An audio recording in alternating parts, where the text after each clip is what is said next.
Bonjour à tous et bienvenue sur btp.tv. Nous sommes le lundi 8 octobre 2018 et c'est l'heure de tout savoir de l'actualité du BTP.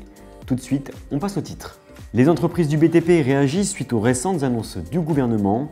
Nous reviendrons sur la rupture d'un câble du pont de l'île de Ré, des nouvelles de la loi Elan et enfin 9 apprentis du BTP récompensés aux Euroskills.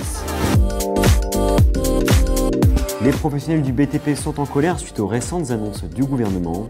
Par plusieurs communiqués, ils ont voulu alerter l'exécutif sur les conséquences économiques qu'engendrerait la prolongation du CITE d'un an, ainsi que la suppression du taux réduit du TICPE.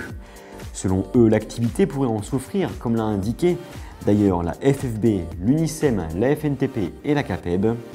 D'autant plus que le gouvernement a pour objectif de rénover 500 000 passoires thermiques par an, mais aussi de réduire la consommation d'énergie. Tout ça aurait également des conséquences sur le label RGE jusqu'à sa mort selon la FFB.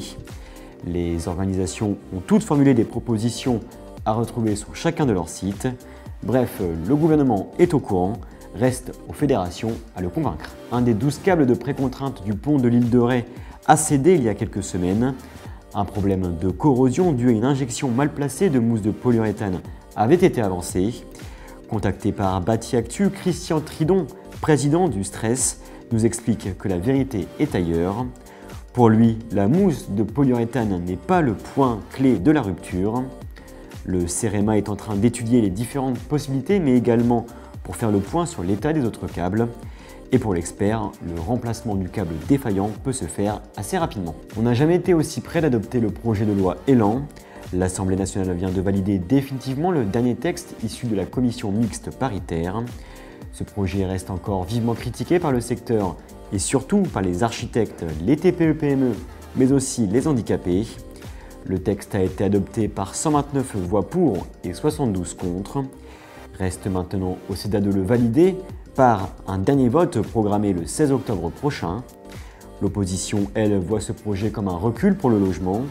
Les communistes et les socialistes vont déposer un recours devant le Conseil constitutionnel contre le texte sur les logements aux handicapés.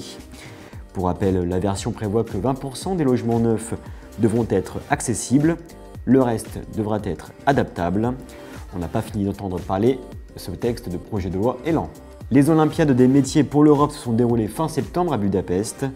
27 apprentis français y ont participé et la France a terminé sur la 3e marche du podium.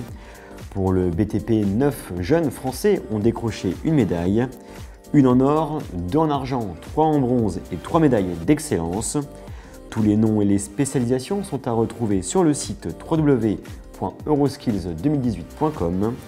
Prochaine étape pour nos jeunes apprentis, les finales nationales qui auront lieu à Caen du 28 novembre au 1er décembre prochain. Ensuite, place à la compétition mondiale qui se déroulera à Kazan en Russie du 22 au 27 août 2019.